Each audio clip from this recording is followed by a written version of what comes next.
assessing the needs of an educational institution.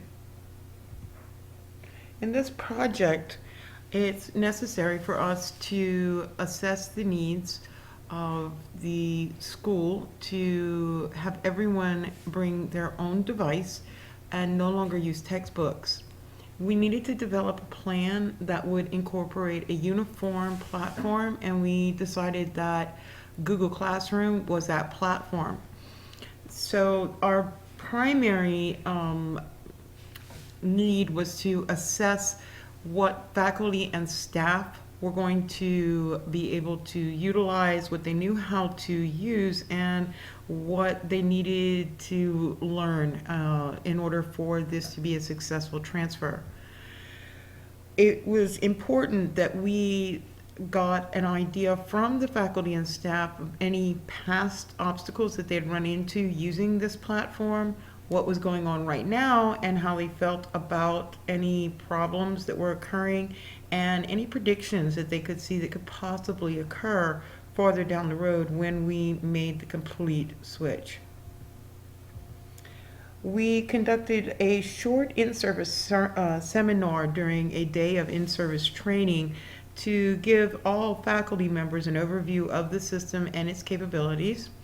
Then we spoke face-to-face with administrators, discussing with them what their primary goals were and what they hoped to accomplish. We did a survey of staff and faculty. This was an online survey that allowed them to answer a variety of questions. It was a 20-question survey that in itself brought up many other questions that once we reviewed the data, thought maybe that we could have asked other questions. We also surveyed the students to see how they felt about using this system, as well as no longer being able to use textbooks and everything being sent into a Moodle type or Blackboard type system. We learned that most of our faculty members are actually not using the system right now. They're not finding it a mandatory requirement, so they're not using it. We realized we do need to ask more questions. And most people don't like to take surveys, so it's very difficult to get a wide variety of people to take these surveys.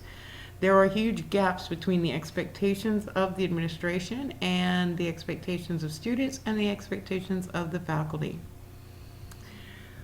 We realize that we are going to need to group everybody based on their skill. Students and parents do have different needs, and we need to take very small steps, one at a time. We should also promote successes, both inside and outside the classroom. Most people don't like change, so it's very important to be organized. You have to organize what you're going to do and how you're going to do it. You have to be motivated, and your motivation needs to carry on to those other individuals so they as well will be motivated. The surveys need to be interesting. They need to look nice. They need to be developed well so people will actually complete them. And don't waste people's time. That can be very frustrating, especially if it doesn't appear to accomplish anything. There's more information at this website here that actually designs and sets up a good series of questions that can be asked. I use this to get some of my survey questions. This is my email address. Thank you very much.